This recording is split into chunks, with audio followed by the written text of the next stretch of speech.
বন্ধু আমি ইচ্ছা করে দিই। স্যার আসসালামু আলাইকুম। ওয়ালাইকুম আসসালাম। কেমন আছেন আপনারা? ভালো আছেন? আলহামদুলিল্লাহ, আমিও ভালো আছি। তোমাদের জন্য সরকারিভাবে উপবৃত্তির আবেদনের একটা ফর্ম আসছে। এই ফর্মে সবার নাম, বাবার নাম এবং বাবার পেশা স্পষ্টভাবে লিখবা। বুঝতে পারছো সবাই? আচ্ছা ঠিক আছে, ডান দিক থেকে লেখা শুরু করো। কি ব্যাপার, তোমাদের সবার বাবা কি কৃষক? জি না স্যার। তাহলে কৃষক লিখছো কেন? আর হামদালাকে তোমার বাবার পেশা লেখা নাই কেন? স্যার আমার তো বাবা নাই, কাকা কাঠমিস্ত্রি।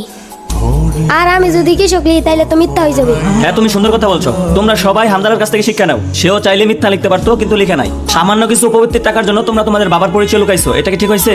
তোমাদের বাবার পেশা যেটাই হোক, ডাক্তার, ইঞ্জিনিয়ার যাই হোক, তোমাদের উপবৃত্তির নাম আসবেই। জি স্যার, আর লিখবো না। এরপর থেকে মিথ্যার আশ্রয় নেওয়া যাবে না, ঠিক আছে? সত্যের উপর অটুট থাকতে হবে। আর হামদালা, তোমার ড্রেসের এই অবস্থা কেন? স্যার এমনি বইরা গেছি। আচ্ছা, কালকে থেকে ড্রেস আর পরে আসবে না, ঠিক আছে? আচ্ছা ঠিক আছে।